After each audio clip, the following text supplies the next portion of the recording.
This GoPro's so hot right now, it can't handle anything.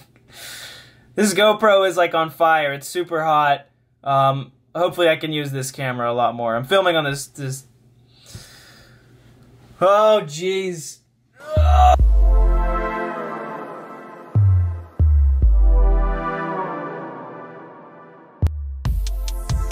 Howdy. My name is David, and I just purchased the new Sony a6400. It's the newest Sony to come out. Here are my first impressions right out of the box.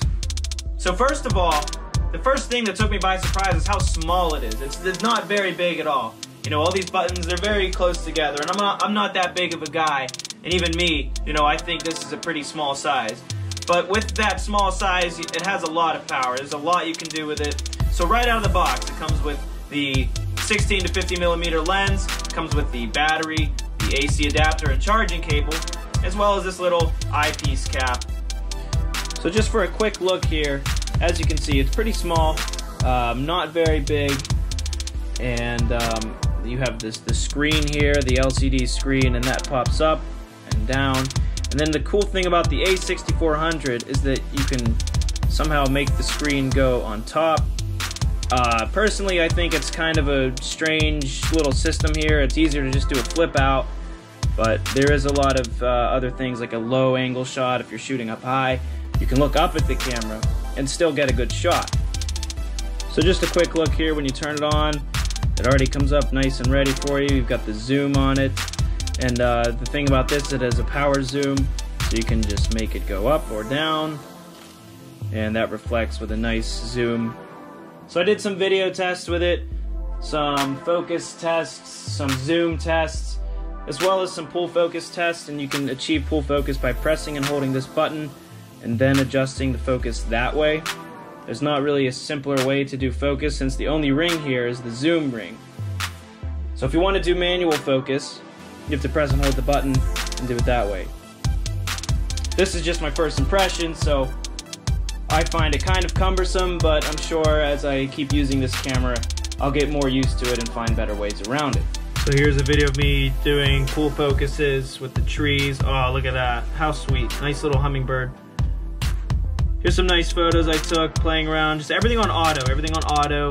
I didn't want to play around with anything, just to show you guys, you know, what it's like out of the box. Here's a nice selfie. Look at that. And then here we have some wood. And in this video, I was doing like a running test here, just to see what it's like. And the auto settings is 60 frames per second. There is no in-body stabilization. That's the one downside of that the a6400 doesn't have. The a6500 does have, but you can stabilize it in post, or get a gimbal, or just not shake the camera so much. So if you're really careful about it, that's not so much of a big deal to me. So my first impression was that it was really small and everything was kind of compact, but after using it for a while, I realized that it has a lot of power despite its small size. And it's also a benefit because it can be transported easily in small bags like this.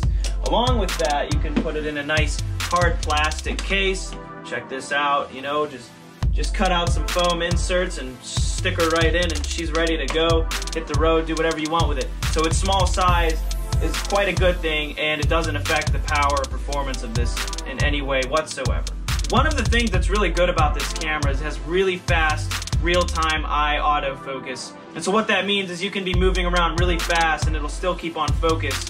So basically this thing has a really nice sensor in it, and it can really do some crazy autofocus stuff. And they seem to really emphasize autofocus over manual focus. One of the features that I noticed pretty early on is that it has a smile shutter, so it won't take a photo until it recognizes a smile. The facial recognition, the autofocus is really good in this. So here's a test run of the smile shutter. How silly, how strange, but how effective. So I don't know, if you just want to take a really creepy smile and you don't want to feel the need to take the photo yourself, you can have the smile shutter option. That's useful, I guess. So out of the box, I'm really starting to enjoy this thing, and I'm seeing that there's a lot of potential for a lot of different things, creative power and things like that. So if you liked the video, subscribe. If you liked the video, hit the like button and subscribe. Do that. And I'm gonna keep learning this thing, and hopefully you guys can learn with me, and we can learn how to figure this thing out and use it to its maximum potential. And this thing has a lot of potential. So stay tuned. and we'll go across this journey together. Thanks for watching.